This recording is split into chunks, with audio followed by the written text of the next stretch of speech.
രംഗബോധമില്ലാത്ത കോമാളിയെപ്പോലെ പലപ്പോഴും കടന്നുവരുന്ന മഴ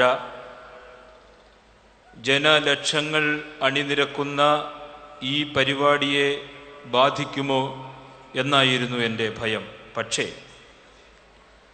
സർവേശ്വരൻ ഇത് നെഞ്ചിലേറ്റെടുക്കുന്ന കാഴ്ചയാണ് നമ്മളിപ്പോൾ കണ്ടുകൊണ്ടിരിക്കുന്നത്. ഇന്നത്തെ മഴ ഇവിടെ ഒഴുകിയെത്തുന്ന ലക്ഷക്കണക്കിനായിട്ടുള്ള ആളുകളാണ്. ഇന്നത്തെ വെള്ളിടികൾ ഇവിടെ ഉയർന്നു കേട്ട മഹത്തായ മാനവികതയുടെ സന്ദേശമാണ്.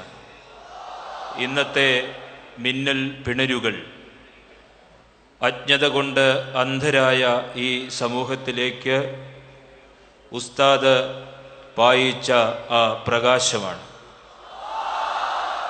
ദൈവത്തിൻ്റെ സകല ഐശ്വര്യവും നന്മയും സ്നേഹവും എല്ലാം അഗൈതവമായി തിങ്ങി വിളയാടി നിൽക്കുന്ന ഈ ഒരു അന്തരീക്ഷത്തിൽ ഇതിൻ്റെ ഭാഗമായി രണ്ട് വാക്ക് സംസാരിക്കുവാൻ കഴിഞ്ഞത് ഒരാത്മീയ പ്രസ്ഥാനത്തിൻ്റെ പ്രവർത്തകൻ എന്നുള്ള നിലയിൽ എൻ്റെ ജീവിതത്തിലെ ഏറ്റവും വലിയ ഒരു ഭാഗ്യമായി ഞാൻ